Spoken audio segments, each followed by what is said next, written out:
예배하는 예배자입니다.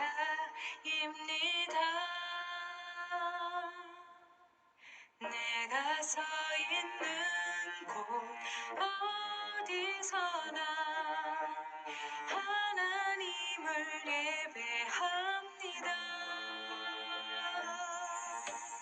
나는 하나님을 예배하는 예배자입니다.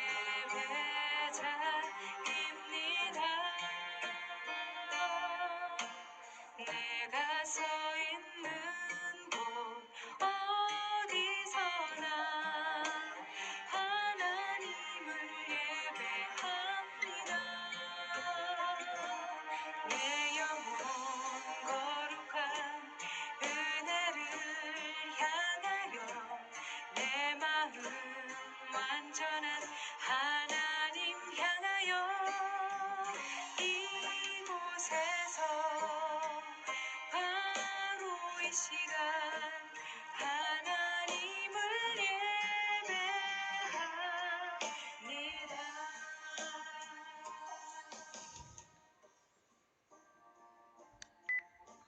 다 같이 묵상 기도드리심으로 주일 예배를 시작하겠습니다.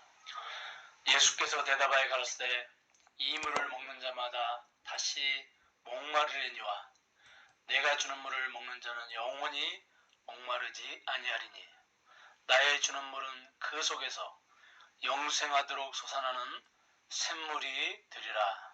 아멘. 사랑의 하나님, 아버지의 은혜와 사랑을 진심으로 감사드립니다.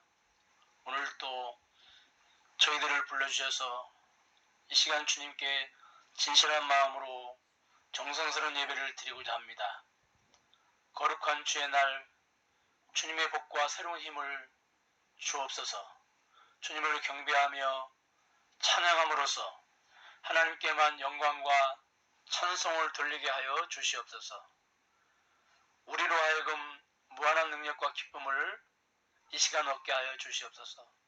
모든 것을 지금까지 협력하여 선을 이루신 하나님, 오늘 이렇게 저희들이 주님께 예배를 드릴 때에 예배의 시종을 성삼위 하나님께서 인도하여 주시옵소서. 예수님의 이름으로 기도드립니다. 아멘. 찬송가 28장 1절과 2절만 부르시겠습니다.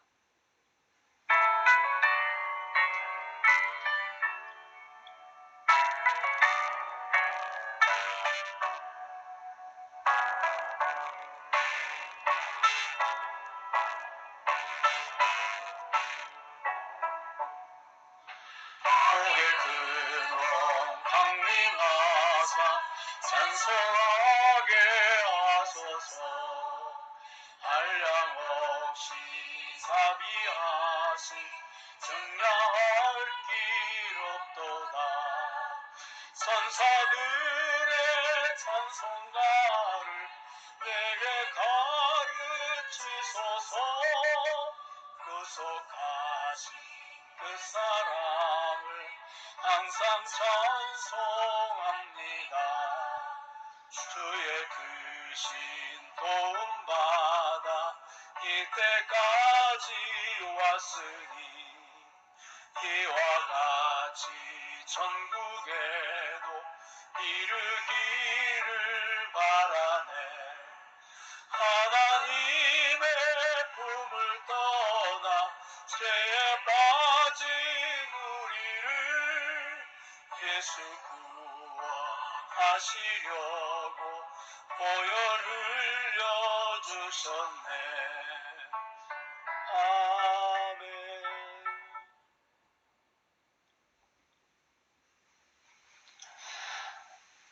사도신경으로 신앙을 고백하시겠습니다.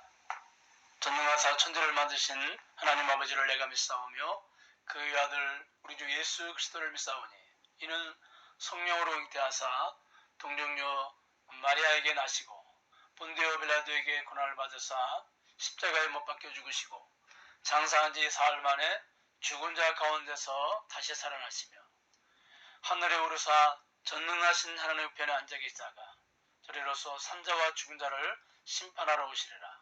성령을 믿사오며 거룩한 공예와 성도가 서로 교통하는 것과 죄를 사해 주시는 것과 몸이 다시 사는 것과 영원히 사는 것을 믿사옵나이다. 아멘. 교동문 37번입니다. 37번.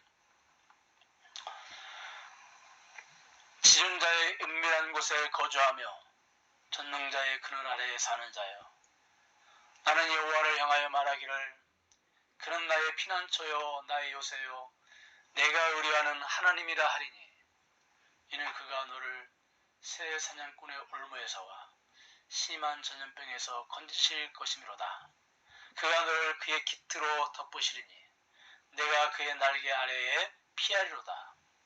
그의 진실함은 방패와 손방패가 되시나니 1000명이 내 왼쪽에서 10,000명이 내 오른쪽에서 엎드러지나 이 재앙이 내게 가까이 하지 못하리로다.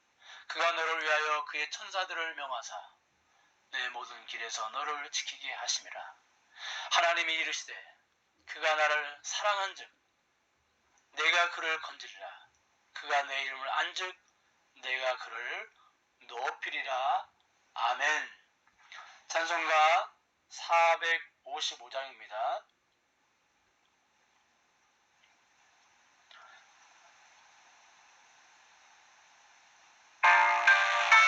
1절과 2절만 부르시겠습니다.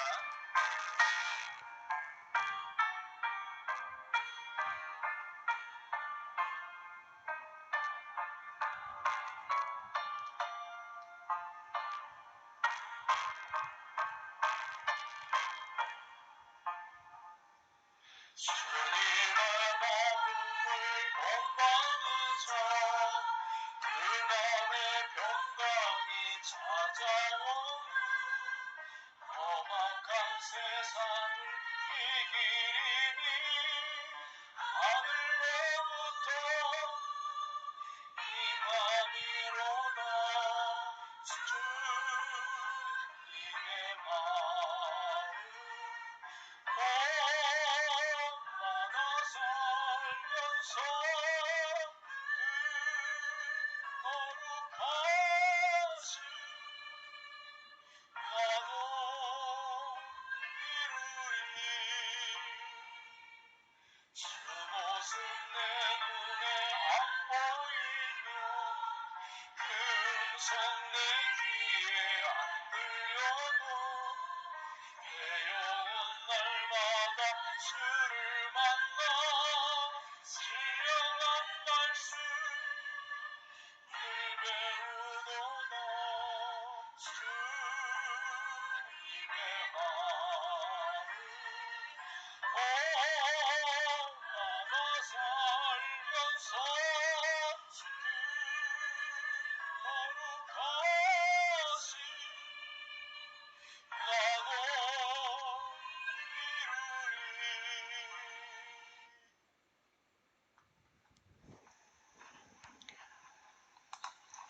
다같이 기도드리시겠습니다.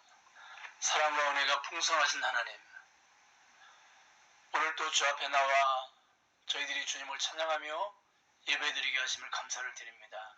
하나님은 영원한 생명이시며 소망이시며 진리이심을 믿습니다. 모든 만물을 창조하시고 통치하시며 보호하시는 분임을 저희들이 믿고 그 주님의 은혜를 생각하며 찬양과 영광을 이 시간 돌려드립니다. 한 주간의 삶을 되돌아보며 주님 앞에 회개합니다. 거룩한 주의 백성이란 이름을 가지고 있음에도 마음과 행실이 주의 백성답지 못했음을 고백합니다. 진리보다 거짓을 사랑하고 사랑보다 탐욕에 이끌렸던 저희들의 마음을 붙잡아 주시옵소서. 우리 안에서 가득 찬 죄성을 성령의 능력으로 태워주셔서 거룩하고 순결한 마음을 갖게 하여 주시옵소서. 온 나라에 코로나19 바이러스로 인해서 많은 사람들이 어려움을 당하고 있습니다. 고통 가운데 신음하고 있습니다. 우리의 힘으로는 코로나19 바이러스를 결코 이길 수 없습니다. 하나님 아버지, 이 땅을 긍휼히 여겨주셔서 속히 안정될 수 있도록 은혜를 내려 주시옵소서. 혹여나 우리 마음에 사회적 거리두기라는 명목으로 하나님 앞에 예배하기를 게을리하지 않았는지 우리 자신을 돌아보게 하여 주시옵소서. 이럴 때일수록 주님을 더욱더 간절히 찾고 또 찾게 하여 주시옵소서. 주님을 의지하는 기도의 삶을 살아갈 수 있도록 은총을 내려 주시옵소서. 주님만이 우리의 소망임을 믿습니다. 주님만이 우리의 능력임을 믿습니다. 주님만이 우리의 모든 문제의 해결의 열쇠를 가지고 계신 분임을 믿습니다. 낮추기도 하시고 높이기도 하시고 죽이기도 하시고 살게도 하시고 우리의 모든 생사화복을 주관하신 주님이 우리의 주인이심을 믿고 저희들은 그 주님을 온전히 신뢰해야만 살아갈 수 있는 연약한 존재임을 믿습니다. 이 시간 지혜와 계시의 정신을 주옵시고 하나님의 말씀으로 충만하게 하여 주시옵소서. 말씀과 기도로 속사람을 강건하게 하여 주시어서 어떤 환경에도 넉넉히 이기게 하여 주시고 승리하게 하여 주시옵소서. 사랑하는 우리 세종사랑교회 교우들 어디에 있든지 주님 함께 하시고 동행하여 주시옵소서. 붙잡아 주시옵소서. 이런 어려움 가운데 믿음이 잃지 않게 하여 주시고 믿음이 약해지지 않게 하여 주시고 더욱더 주님을 의지함으로 우리의 믿음이 자라서 이러한 코로나 전국도 넉넉히 이기고 승리할 수 있도록 은혜를 내려 주시옵소서. 어디에 있든지 사랑하는 우리 아이들을 주님이 기억하시고 권고하시고 돌보시고 인도하여 주시옵소서. 예수님의 이름으로 기도드립니다. 아멘. 하나님 말씀은 예레미야 29장 1절에서부터 14절 말씀까지입니다. 선지자 예레미야가 예루살렘에서 이 같은 편지를 느부갓네살이 예루살렘에서 바벨론으로 끌고 간 포로 중 남아있는 장로들과 제사장들과 선지자들과 모든 백성에게 보냈는데 그때는 여고니아 왕과 왕후와 공중내시들과 유다와 예루살렘의 고관들과 기능공들과 토공들이 예루살렘에서 떠나노라. 유다왕 시드기야가 바벨론으로 보내어 바벨론 왕 느부갓네살에게로 가게 한 사반의 아들 엘라사와 hil기야의 아들 그레마 편으로 말하되 만군의 여호와 이스라엘의 하나님께서 예루살렘에서 바벨론으로 사로잡혀 가게 한 모든 포로에게 이와 같이 말씀하시니라. 너희는 집을 짓고 거기에 살며 텃밭을 만들고 그 열매를 먹으라. 아내를 맞이하여 자녀를 낳으며 너희 아들이 아내를 맞이하며 너희 딸이 남편을 맞아 그들로 자녀를 낳게 하여 너희가 거기에서 번성하고 줄어들지 아니하게 하라. 너희는 내가 사로잡혀 가게 한 그 성읍의 평안을 구하고 그를 위하여 여호와께 기도하라. 이는 그 성읍이 평안함으로 너희도 평안할 것임이니라. 만군의 여호와 이스라엘의 하나님께서 이와 같이 말씀하시니라. 너희 중에 있는 선지자들에게와 점쟁이에게 미혹되지 말며 너희가 꿈도 고지 듣고 믿지 말라. 내가 그들을 보내지 아니하였어도 그들이 내 이름으로 거짓을 예언함이라. 여호와의 말씀이니라. 여호와께서 이와 같이 말씀하시니라. 바벨론에서 70년이 차면 내가 너희를 돌보고 나의 선한 말을 너희에게 성취하여 너희를 이곳으로 돌아오게 하리라. 여호와의 말씀이니라. 너희를 향한 나의 생각을 내가 아나니 평안이요 재앙이 아니니라. 너희에게 미래와 희망을 주는 것이니라. 너희가 내게 부르짖으며 내게 와서 기도하면 내가 너희들의 기도를 들을 것이요 너희가 온 마음으로 나를 구하면 나를 찾을 것이요 나를 만나리라. 이것은 여호와의 말씀이니라. 나는 너희들을 만날 것이며 너희를 포로된 중에서 다시 돌아오게 하되 내가 쫓아 보내었던 나라들과 모든 곳에서 모아 사로잡혀 떠났던 그것으로 돌아오게 하리라. 이것은 여호와의 말씀이니라. 아멘.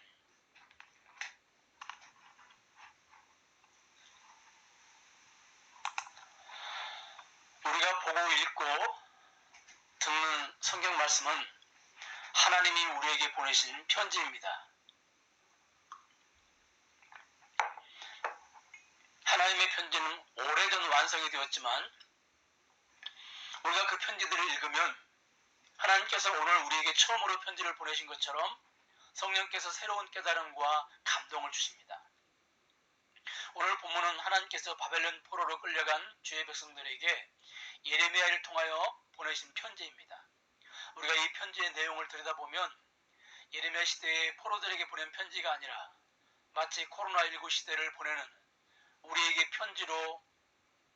우리에게 보내신 편지로 착각할 정도입니다.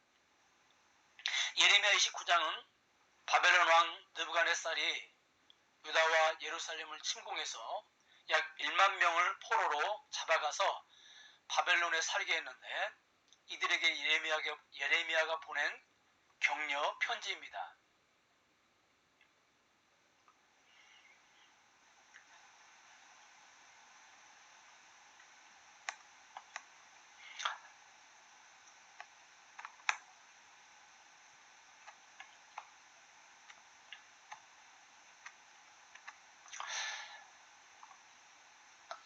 하나님께서 바벨론으로 포로로 잡혀간 이스라엘 백성들에게 왜 이 편지를 보내셨습니까? 그 편지를 보낸 이유는 포로로 잡혀간 주의 백성들이 포로지에서 현실 적응을 못했기 때문입니다.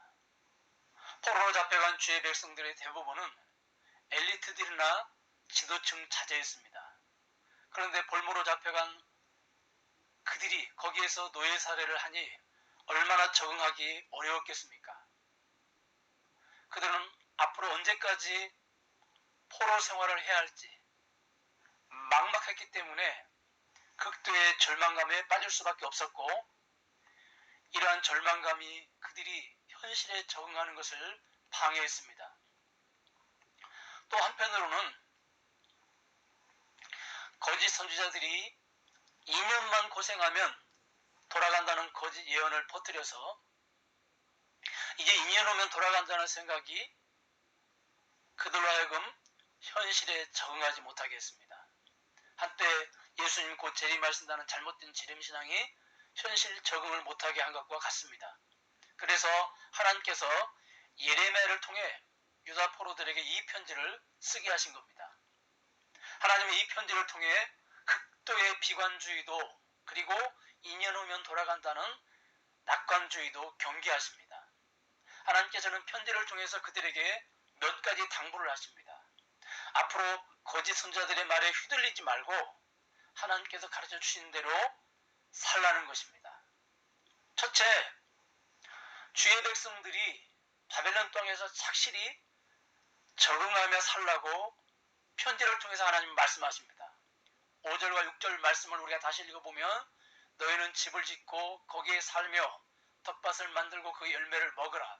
아내를 맞이하여 자녀를 낳으며 너희 아들이 아내를 맞이하며 너희 딸이 남편을 맞아 그들로 하여금 자녀를 낳게 하고 너희가 거기에서 번성하고 줄어들지 아니하게 하라고 말씀하십니다. 극도의 비관주의에 빠진 사람은 절망감 때문에 또 낙관주의에 빠진 사람은 곧 돌아간다는 생각 때문에 바벨론에 정착하지 못하고 모두 어정쩡하게 살고 있었습니다.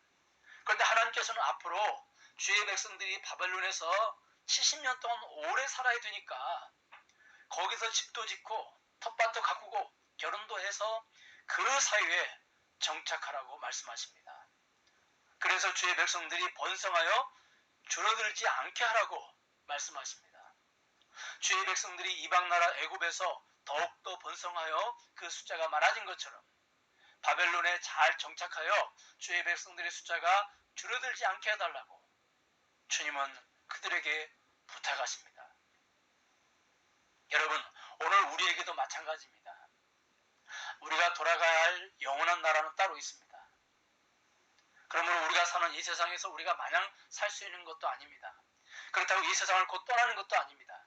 하나님이 부르시는 그날까지 그 시간이 10년이 될 수도 있고 그 시간이 50년이 될 수도 있고 그 시간이 주의 백성들처럼 70년이 될 수도 있습니다. 그러므로 우리는 이 땅에서 사는 동안 비관주의나 절망감에 빠져 살아도 안 됩니다. 지나친 낙관주의나 이상주의에 빠져 살아서도 안 됩니다. 더욱 냉정한 현실주의로 살아야 합니다. 하나님이 본향으로 불러주실 때까지 이 땅에서 마치 영원히 살 것처럼 나의 삶의 터전 그곳에서 정을 붙이고 정착하고 그리고 성실하게 살아야 합니다. 그 결과 나의 삶을 통하여 하나님의 나라가 꽃피우고 풍성한 열매를 맺게 되는 것입니다. 세종시는 타 지역에서 이사 오신 분들이 많습니다. 그래서 세종시를 마치 바벨론처럼 생각하는 분들이 적지 않습니다. 직장 때문에 어쩔 수 없이 세종시에서 살지만 언젠가는 나의 고향 서울로, 나의 고향 강남으로 돌아가야 한다는 생각을 가지고 있는 분들이 많은 것 같습니다. 그래서 세종시로 이사는 왔지만 아직도 교회를 서울로 다니는 분들이 있습니다. 여러분들이 살고 있는 곳이 바벨론 같은 생각이 든다고 해도 그곳에 정을 붙이고 그곳에서 정착하여 주님이 부르실 때까지 그곳에서 산다고 하는 생각을 가지고 여러분들이 살아가셔야 됩니다. 서울에 사는 것도 아니고 세종시에 사는 것도 아닌 어정쩡하게 사시는 분들이 있다면 제2의 하나님의 편지를 받게 될지도 모르겠습니다. 너희들이 그곳에서 정착해서 살아라. 그곳에 정을 붙이고 그곳에서 텃밭을 일구고 그곳에서 결혼도 하고 아들도 낳고 딸도 낳아서 하나님 나라를 꽃피우고 그리고 열매를 맺는 삶을 살라고 하나님께서는 우리에게 또 다른 편지를 보내실 수도 있습니다.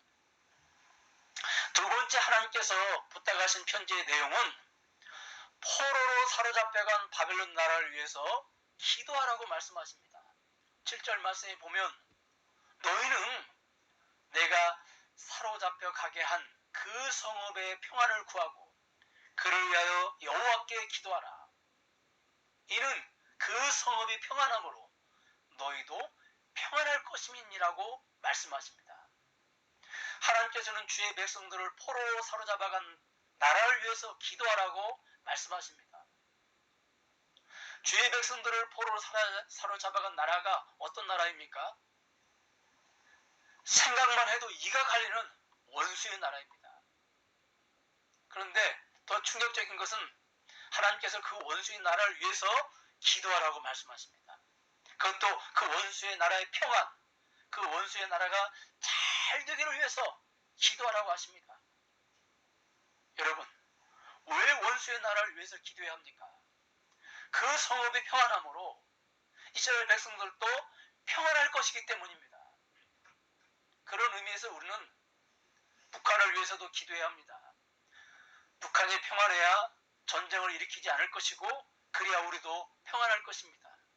더 나아가 우리가 살아가는 우리나라의 평안을 위해서 기도해야 할 것은 너무도 당연한 것입니다. 디모데전서 2장 2절에 보니까 임금들과 높은 지위에 있는 사람을 위하여 기도하라. 이는 우리가 모든 경건과 단정함으로 고요하고 평안한 생활을 하려 함이니라. 내가 속해 있는 나라와 왕을 위해서 기도하라는 것입니다. 왜 기도해야 됩니까? 나라가 평안해야 내가 평안하고 내가 평안해야 내가 신앙생활을 하는데 방해를 받지 않기 때문입니다. 요즘 기독교 지도자들이 나라의 대통령을 공격하고 듣기에도 민망할 정도로 대통령을 욕하고 있는 것을 보는데 교회의 지도자들이 나라의 대통령을 공격하고 욕하는 것을 보시면서 하나님이 다시 우리나라 교회 지도자들에게 편지를 보내신다면 무슨 내용의 편지를 보내실까요? 너희들이 원수의 나라를 위해서도 기도해야 하거늘 하물며 너희 조국과 지도자들을 위해서 더 기도해야 하지 않겠느냐? 대통령을 위해서 욕하지 말고 더 기도해야 하지 않겠느냐, 이렇게 편지를 보내시지 않을까요? 그래야 우리 교회가, 우리가 신앙생활을 하는데 방해를 받지 않게 되는 것입니다. 그래서 하나님께서는 생각만 해도 치가 떨리는 원수의 나라를 위해서, 그들의 평화를 위해서, 그들이 잘 되기를 위해서 기도하라고 말씀하고 계십니다. 세 번째 편지, 세 번째 내용은 거짓 선지자들에게 미혹당하지 말라고 하나님께서는 말씀하십니다. 8절 말씀에 보면 만군의 여호와 이스라엘의 하나님께서 이와 같이 말하노라. 너희 중에 있는 선지자들에게와 점쟁이에게 미혹되지 말며 너희가 꾼 꿈도 고지 듣고 믿지 말라고 하십니다. 포로로 끌려간 사람들 중에는 제사장들과 선지자들이 있었는데 하나님께서는 그들이 참 선지자가 아니라 거짓 선지자라고 하시면서 그들의 실체를 밝히십니다.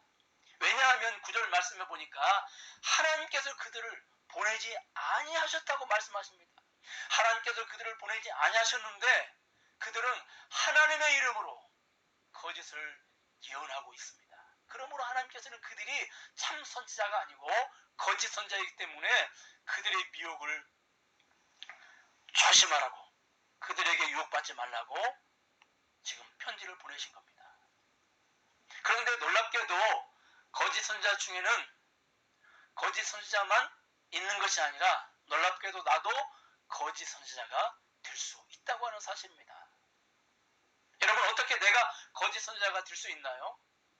내가 꾼 꿈을 믿고 그 꿈을 붙잡고 살아가면 거짓 선지자가 될 수 있습니다. 하나님의 말씀이 아닌 내가 꾼 꿈을 믿고 살아가는 그 순간 나도 거짓 선지자가 된다는 것입니다. 하나님의 말씀이 아닌 내가 본 것, 하나님의 말씀이 아닌 내가 들은 것, 하나님의 말씀이 아닌 내가 만진 것만 붙잡고 살면 나도 거짓 선지자의 반열에 들어가는 것입니다. 놀랍지 않습니까? 충격적이지 않습니까?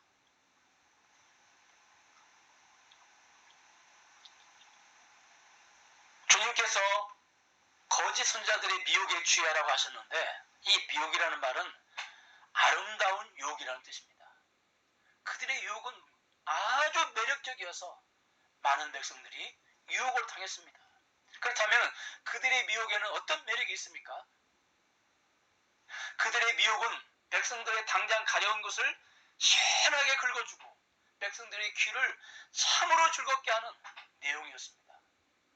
여러분, 유대인들은 선민의식이 뛰어난 민족이었습니다. 자신들만이 하나님께 특별 선택을 받은 귀한 민족이라는 자부심이 대단했습니다. 이러한 선민의식은 자연스럽게 자신들을 높이고 이방인들을 낮추고 무시하는 결과를 가져다 주었습니다. 그 결과 이방인들을 사람으로도 여기지 않고 개로 여길 정도였습니다. 그런데 지금 자신들이 개들의 포로가 되어 있고 개들이 살고 있는 곳에서 살고 있고 개들이 준 집에서 개들이 준 음식을 먹고 살고 있는 것입니다. 그러니 그들 입장에서는 바벨론에 거하는 것 자체가 말할 수 없는 모욕과 곤욕과 수치인 것입니다. 그들의 마음속에는 바벨론에서 이렇게 사느니 차라리 죽는 게 낫다고 생각을 했습니다. 또한 그들은 성전 건물 자체를 신격화해서 성전 건물이 그들의 삶의 이유이고 목적이라고 생각을 했습니다. 성전 건물이 그들의 삶의 중심이 되어버린 것입니다. 그러므로 그들이 성전 건물을 떠나 사는 것은 살아도 살아있는 것이 아니었습니다. 죽는 것이나 마찬가지였습니다. 뿐만이 아닙니다. 그들이 고향과 친척과 가족과 친구를 다 떠나서 포로 생활을 하고 있으니 얼마나 고향이 그립고 가족과 친척과 친구들이 얼마나 보고 싶었겠습니까? 그들의 마음속에는 오직 하루빨리 고향으로 돌아가고 싶은 마음이었습니다. 그런데 하나님의 말씀은 10절에서 70년이 차야 그들이 고향으로 돌아갈 수 있다고 말씀하십니다. 하나님의 말씀은 주의 백성들이 성전을 떠나 이방나라 바벨론에서 포로 생활을 자그마치 70년을 한 다음에 고향으로 돌아온다고 분명하게 밝혀주십니다. 그런데 거짓 선지자들은 2년이면 고향으로 돌아간다고 거짓 예언을 했던 것입니다. 그러니 조금 지금 힘들어도 조금만 참으면 꿈에 그리던 성전, 꿈에 그리던 고국, 고향으로 돌아갈 수 있다고 백성들에게 거짓 예언을 했던 것입니다. 그러니 여러분, 누구의 말이 더 매력이 있습니까? 누구의 말이 더 그들의 귀를 즐겁게 합니까? 누구의 말이 더 희망적입니까? 누구의 말이 더 그들에게 소망을 줍니까? 거짓 선자들의 말이 하나님 말씀보다 더 그들에게는 매력이 있었고 그들의 귀에 달콤하게 들렸습니다. 그래서 주의 백성들이 거짓 선자들에게 미혹을 받은 것입니다. 이렇게 거짓 선자들이 백성들을 미혹한 결과 어떻게 되었습니까? 예레미야 28장 16절과 17절을 보면 하나님께서 그들을 죽이시고, 심지어 예레미야 29장 32절을 보면 거짓 선지자는 물론 그의 후손들까지 무섭게 심판하시겠다고 하나님께서 말씀하십니다. 그리고 백성들은 어떻게 되었습니까? 거짓 선지자들의 미혹에 빠져서 그 말씀을 붙잡았던 백성들은 어떻게 되었습니까? 바벨론에 정착을 못하면서 살게 되었습니다. 2년 후면 고향으로 돌아가는데 바벨론에 집을 지었겠습니까? 결혼해서 아이들을 생산했겠습니까? 그렇지 못했습니다. 그리고 더 충격적인 결과는 거짓 선지자들의 말대로 2년이 지나도 해방이 안 되니까 바벨론에 반란을 일으켜서 많은 사람들이 학살을 당하고 맙니다. 그래서 29장 1절에 보니까 남아있는 자들에게, 편지의 내용을 보면 남아있는 자들에게 이런 표현이 있습니다. 여러분, 여기 남아있는 자들의 의미가 무엇입니까? 포로로 끌려간 중에 학살당하고 남아있는 자들을 말합니다. 또 6절 하반절에 줄어들지 않게 하라, 그 말씀이 있는데 학살로 인구수가 줄어들고 있었음을 암시하는 말씀입니다. 여러분, 거짓 선지자들의 가장 본질적인 문제가 무엇입니까? 이것을 우리가 오늘 알아야 됩니다. 이것을 우리가 깊이 들여다봐야 됩니다. 거짓 선지자들의 가장 본질적인 문제, 그들의 가장 큰 문제가 무엇입니까?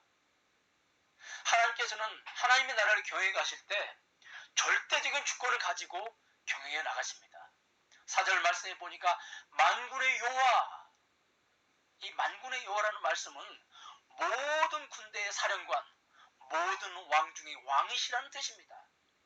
그래서 7절에 보니까 바벨론으로 사로잡혀 가게 하신 분이 바로 만군의 여호와시라고 말씀하십니다. 그리고 10절에 보면 돌아오게 하실 분도 만군의 여호와십니다. 하나님은 이렇게 하나님의 나라를 경영해 가실 때 절대 주권을 가지고 경영해 가십니다. 그 주권이 바로 주의 백성들이 바벨론에서 70년 동안 포로 생활을 하는 것입니다. 그리고 이 사실은 절대 변함이 없습니다. 하나님 스스로도 하나님의 계획하심이나 뜻을 수정하거나 취소하실 수 없습니다. 사무엘상 15장 29절 말씀에 보니까 이스라엘의 지존자는 거짓이나 변개함이 없으시니 그는 사람이 아니심으로 결코 변개하지 아니하심이니이다. 아멘. 여러분, 거짓 선지자들의 본질적인 문제는 하나님의 주권에 도전을 하는 것입니다. 그 순간 자신들이 하나님이 되는 것입니다. 더더군다나 하나님의 이름을 빌려서 예언함으로 백성들로 하여금 하나님에 대해서 무슨 오해를 하게 만듭니까? 하나님은 사람의 사정에 따라서 그 계획이나 뜻을 수정하거나 취소하시는 분으로 오해를 하게 만들어버립니다. 그런데 이것이 기독교를 뿌리채 흔들어 버리는 것입니다. 여러분 기억하십시오. 거짓 선지자들은 여러 가지 미혹의 말로 유혹을 하지만 결국 그 끝은, 그 목적은 기독교를 근본적으로 흔들어버리고 기독교를 무너뜨리는 것에 목적이 있습니다. 우리가 이 사실을 늘 명심해야 됩니다. 여러분, 만약 하나님께서 거짓 선지자들의 말대로 하나님의 계획이나 뜻을 수정을 하거나 취소를 해버리면 무슨 문제가 발생합니까? 죄송한 말씀이지만 우리가 그런 하나님은 믿을 수가 없고 더더욱 믿어서도 안 됩니다. 한번 생각을 해보세요. 만약 하나님께서 내가 너희들이 너무 불쌍해서 아들을 내어주려 했는데 아무리 생각해도 내 아들이 너무 아까워. 내 아들이 너무 사랑스러워서 도저히 너희들에게 내어주지 못하겠어. 미안하지만 아들을 내어주는 거 취소한다. 그 대신 내가 가장 아끼는 천사를 대신 내어줄게. 내가 너희들의 약함을 알기에 너희들을 은혜로 구원시키려고 했는데 아무리 생각해도 안 되겠어. 사람들이 구원을 너무 쉽게 너무 싸구려로 생각하는 것 같아. 그래서 아무래도 안 되겠어. 앞으로 주일을 철저히 지키고 11조 꼬박꼬박 내고 매일 1시간씩 기도하고 한 달에 한 명 전도하는 사람만 구원을 주는 것으로 미안하지만 내가 수정한다.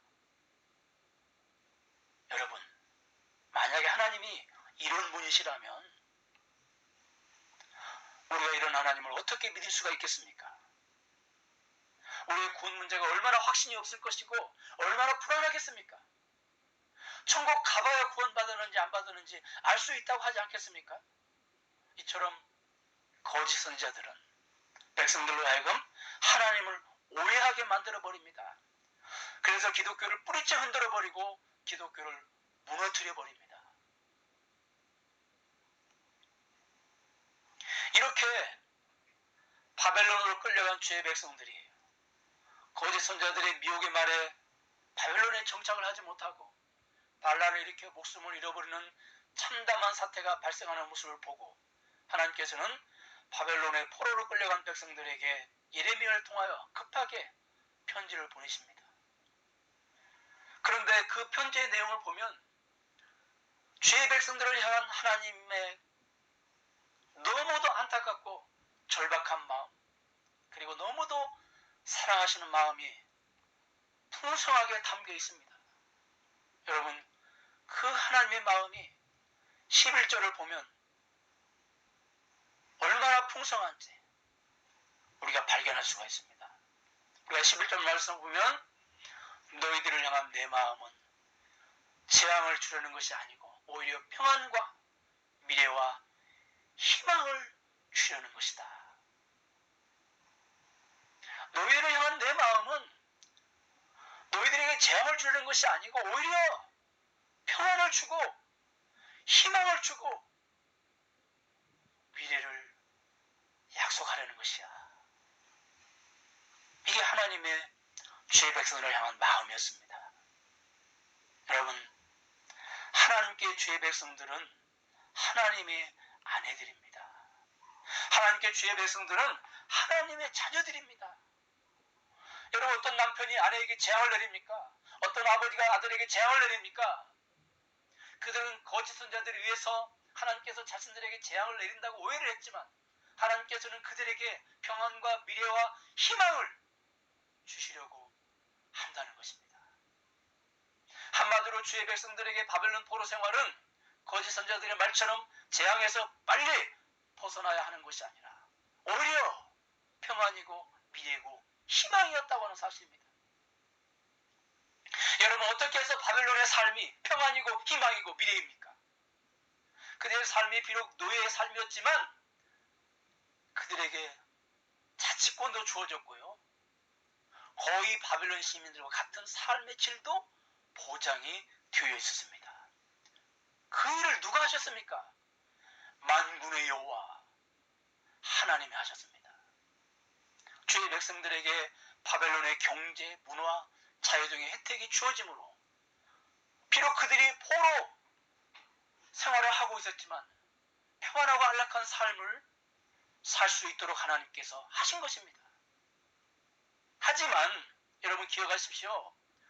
주의 백성들의 진정한 평안은 이런 외부 환경에서 오는 것이 아니라 하나님과의 관계에서 온다고 하는 사실입니다. 하나님과의 관계가 회복이 되므로 평안이나 희망이나 미래가 있는 것입니다. 그렇다면 무엇으로 그들이 하나님과의 관계가 회복이 되었을까요? 늘 말씀드리지만 오직 말씀과 기도로 그들과 하나님과의 관계가 회복이 되었다고 하는 사실입니다. 여러분, 우리가 성경을 보면 주의 백성들의 근본적이고 본질적인 문제는 무엇입니까? 다른 것이 아니죠. 항상 언제나 하나님의 말씀의 문제입니다. 19절 말씀에 보니까 주께서 참 선지자들을 부지런히 보내서 말씀을 전하십니다. 그런데 그들은 참 선지자들의 말에는 귀를 기울이지 않고 대신 거짓 선지자들의 말에 귀를 기울입니다. 그런데 하나님께서는 거짓 선지자들을 어떻게 하십니까? 21절 그들을 죽이십니다. 그들을 죽이셨다는 말은 그들의 추종자들도 결국 죽었다는 말이죠. 이 모습이 누구와 꼭 닮았나? 이 모습이 누가 닮아 있습니까? 하나님께서 아담과 하와에게 선악을 알게 하는 나무의 열매를 따먹으면 정령 죽으리라고 하셨고, 아담과 하와는 마귀 유혹에 빠져 선악과를 따먹음으로써 죽음에 이르게 될 모습과 너무도 닮아 있습니다. 그런데 이러한 모습이 하나님 나라가 진행되는데 계속 반복이 됩니다. 결국 하나님의 나라에서 근본적이고 본질적인 문제는 말씀 문제입니다. 주의 백성들이 모든 싸움에서 지고 이기는 것은, 주의 백성들의 모든 성공과 실패의 근본적인 문제는 말씀의 문제고 진리의 문제입니다. 말씀을 붙잡고 있느냐, 진리의 말씀을 붙잡고 있느냐, 그리고 말씀을 붙잡지 않고 다른 것을 붙잡고 있느냐, 거짓의 말씀을 붙잡고 있느냐의 싸움이고, 그리고 그것이 근본적인 본질적인 문제입니다. 그런데 놀랍게도 바벨론 시대가 참 선지자와 거짓 선지자를 걸러내는 필터와 같은 역할을 했다고 하는 사실입니다. 하나님께서는 바벨론 시대를 통해서 참 선지자와 거짓 선지자, 참 말씀과 거짓 말씀을 걸러내는 일을 하십니다. 여러분, 예레미야가 거짓 선지자로 오해를 받은 이유가 어디에 있습니까? 주의 백성들이 바벨론 포로로 잡혀갈 것이다. 그러니 저항하지 말고 항복해라. 바벨론은 이주에서 70년 동안 살 것이다. 이런 예언을 했죠. 근데 왜 사람들이 예레미야의 이 말을 믿지 않았습니까? 예레미야의 말이 아직 역사 속에서 이루어지지 않았기 때문입니다. 그런데 시간이 지나 예레미야의 예언이 바벨론 역사를 통해서 이루어집니다. 예레미야 예언대로 주의 백성들이 바벨론으로 끌려가고, 예레미야 예언대로 주의 백성들이 바벨론에서 정착하여 살아가게 됩니다. 그런데 거짓 선지자들의 말은 하나도 이루어지지가 않습니다. 결국 거짓 선지자들의 말이 다 거짓이라고 하는 것이 바벨론 포로의 역사를 통해서 낱낱이 다 드러나 버립니다. 여러분,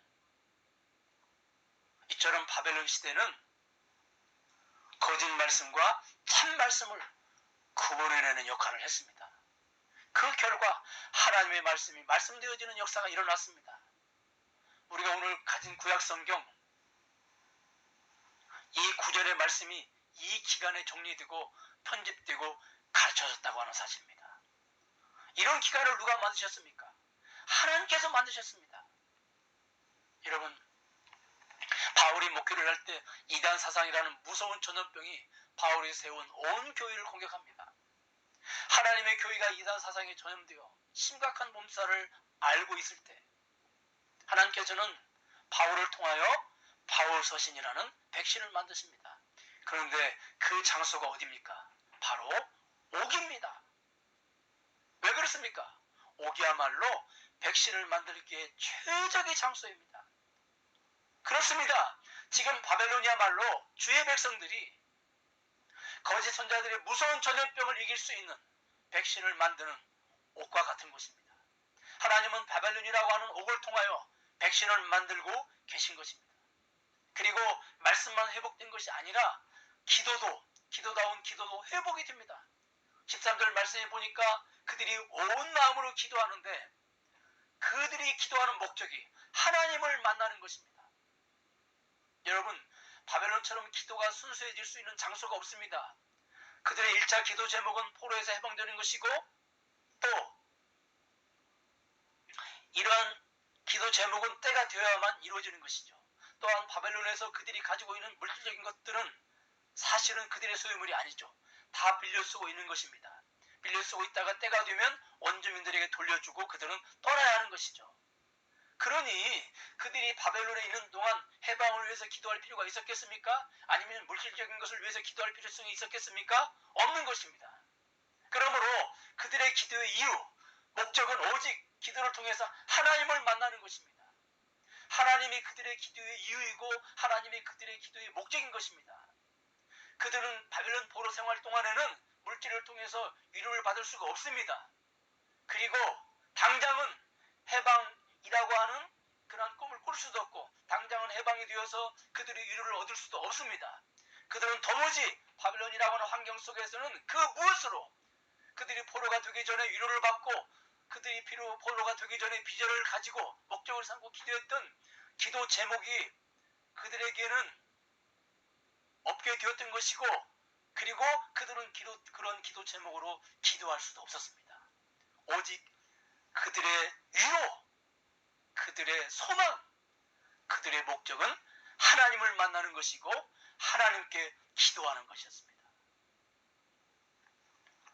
여러분, 말씀만 순수해진 것이 아니라 바벨론 포로 생활을 통해서 기도도 순수해졌다고 하는 사실입니다. 말씀만 말씀다워진 것이 아니라 기도도 기도다워졌다고 하는 사실을 우리가 기억을 해야 됩니다.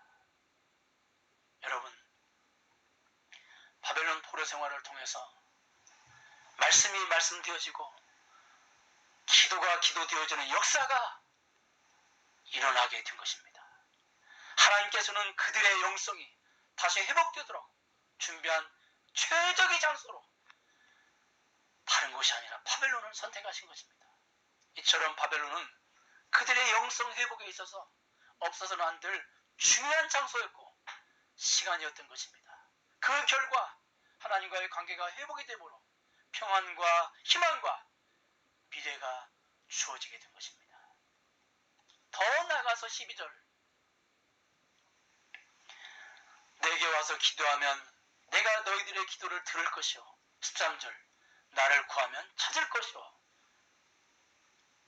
나를 만나리니. 14절, 나는 너희들을 만날 것이니. 이렇게 기록이 되어 있습니다. 본문을 얼핏 보면 기도를 강조하는 말씀처럼 보이지만 물론 기도를 강조하는 말씀도 분명합니다. 그러나 기도하라는 말씀을 통해서 하나님께서는 그들의 잘못된 신관을 교정해 주고 계십니다. 그들은 하나님이 그들의 고향 성전에만 계신 것으로 오해하고 있었습니다. 잘못된 신관을 가지고 있는 것이죠. 그래서 그들은 기도를 할 때에도 성전을 향해서 기도를 했습니다. 왜냐하면 하나님이 다른 곳에 계시지 않고 성전에 계신다고 믿었기 때문입니다. 그런데 오늘 하나님께서는 그들에게 충격적인 말씀을 하십니다. 하나님이 성전에만 계시는 것이 아니라 바로 그들이 머물고 있는 바벨론에 와 계신다는 것입니다. 내가 너희를 버리지 않고 떠나지 아니하라는 약속의 말씀을 지키시는 하나님인 것을 하나님 오늘 말씀을 통해서 말씀해 주고 있습니다. 그러므로 이제 성전을 향하여 기도할 필요가 없습니다. 바로 바벨론이라고 하는 삶의 현장에서 기도하면 하나님께서 거기서 그들을 만나주시고 거기서 기도를 들으신다는 것입니다. 예루살렘만 성전이 아니라 바로 바벨론, 그들이 거하는 곳이 성전이라고 하는 것을 하나님은 오늘 말씀을 통해서 그들에게 깨닫게 해주시는 것입니다. 여러분, 거기서 만나시겠다. 그곳이 성전이라는 말씀의 의미가 또 무슨 의미가 있습니까? 바벨론 그곳에 하나님의 왕자가 있다는 말씀입니다. 바벨론 그곳에 하나님의 왕자가 있다는 말씀이 무슨 의미입니까? 놀랍게도 하나님이 바벨론의 실제 왕이시고 실제 주인이시라는 것입니다. 그러므로 하나님의 아내인 주의 백성들, 하나님의 자녀들인 주의 백성들은 실제로 바벨론의 포로나 노예가 아니라 바벨론의 왕비들이요, 바벨론의 왕자들이요, 바벨론의 실제 주인인 것입니다. 알고 보면 오히려 그들의 주인이었던 바벨론 사람들이 실체는 주의 백성들의 노예였던 것입니다. 저는 말씀을 맺겠습니다.